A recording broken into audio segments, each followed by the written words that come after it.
Acton in Focus is brought to you by Acton Pharmacy.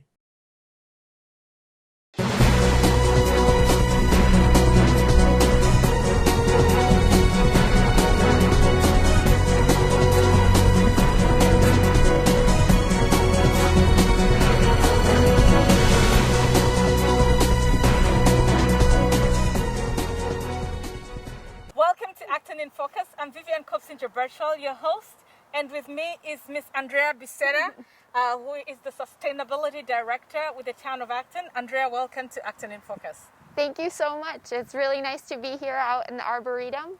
As Vivian mentioned, my name is Andrea Becerra. I'm the new Sustainability Director and actually the first Sustainability Director for the Town of Acton.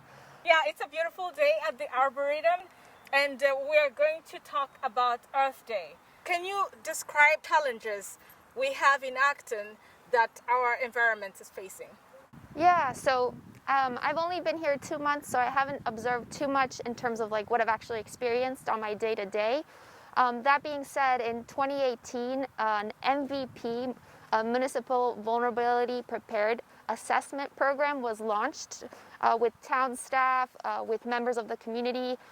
We saw a lot of scientific expertise, but also input from the community on what they were experiencing. And we identified 4 priorities or 4 hazards in Acton. The first one being flooding, the second one being storms, the third one being extreme heat, and the fourth one being drought.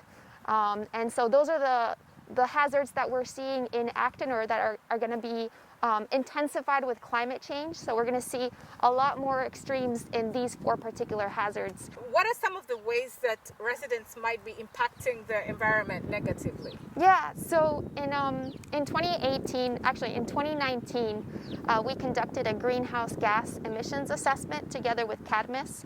This was spearheaded by the Green Advisory Board. And in that assessment, we found that buildings and transportation are the biggest emissions here in Acton.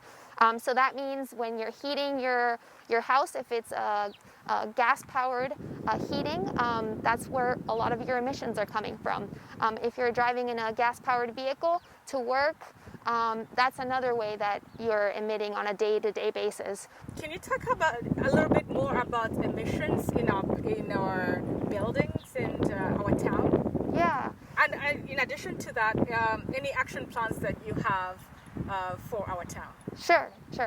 I mentioned that we conducted the greenhouse gas emissions inventory, and in that we found that nearly half of our emissions come from transportation and buildings. So that's where the biggest bulk of our emissions are.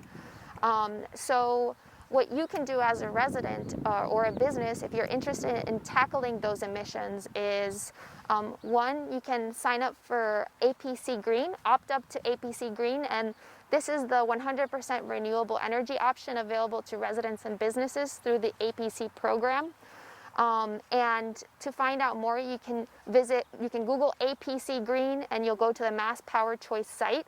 The great thing about APC Green is that it offers you a consistent price throughout the year, and you can also opt out at any moment. So you can opt in, you're not locked into anything. It's a town vetted energy supplier, and the other great thing is that it supports renewable energy right here in New England. So it supports development locally, which is a really exciting reason to opt in. And that's actually one of the most affordable, easiest ways to take action on climate and reduce your greenhouse gas emissions. I like to call it the one and done. So you do it once and then you can forget about it. The second one and done is purchasing an electric vehicle or a hybrid or a plug-in hybrid. So if your car is due for replacement, you can consider one of these vehicles. A lot of people think that they're very expensive, but there's actually a lot of affordable options out there. There's up to $10,000 in tax, state and federal credits available for people who purchase them, depending on the vehicle that you choose. And the other great thing about electric vehicles is that there's no maintenance costs, very little maintenance costs. It's predicted that annually you'll save over $1,200 per year by driving an electric vehicle. Otherwise, hybrid is also an option if you don't have access to a charger or your commute makes it difficult for you to stop and charge your vehicle. Hybrid options are a really good way of sort of getting closer to an electric vehicle. The Green Consumer Alliance is a really great resource. I encourage you all to visit it. You'll find discounts there. You'll find a lot of interesting and great options for electric vehicles and hybrids. And many people think, me inclusive, that electric vehicles might be luxury cars and high-end and not affordable. I know that you have provided resources where people can go. But in the meantime, if people can't buy those cars, what is the other option, the immediate option? Another option is walking. Walking and biking. Obviously, that's just for really short commutes. I'm not suggesting that someone who has kids and has a busy schedule walk to their work if it's really far. But think about walking and biking if it is close. It's a great way to get exercise and take advantage of this beautiful town, which has so many green spaces and beautiful biking routes. So that's one really quick, easy suggestion, and one that maybe kids and families can enjoy together. Excellent. Speaking about the beautiful town and places, what are some of the activities that the town has prepared to just observe Earth Day? And also, what are some of the very simple actions that people can take to protect our environment? Yeah, that's a great question. So the town is hosting an Arbor Day at Jones Field. We're planting trees, and we're going to have a story time session for kids. We're really excited because we get to see people for the first time in a really long time. So that part will be really, really nice. But it's really great because trees are really needed in Jones Field. There's no shading right now in the playground. So this is a great opportunity to commemorate the planting of the trees, but also find a time to get together and commemorate Earth Day.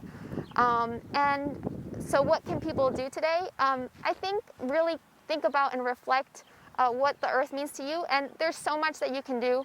Honestly, I think it's up to you as a person, like what you choose to do. I mentioned two things that you can look into. One is the opting up to APC Green. The other one is thinking about your daily transportation emissions. But there's other personal choices that you can make. And if you're interested in finding other ways to take action on Earth Day, you can contact me at my email. It's Becerra, Becerra, at actonma.gov. I'd be happy to connect with you, talk with you over the phone or over email, and talk about ways that you can improve, you can take action on Earth Day or on your day-to-day life.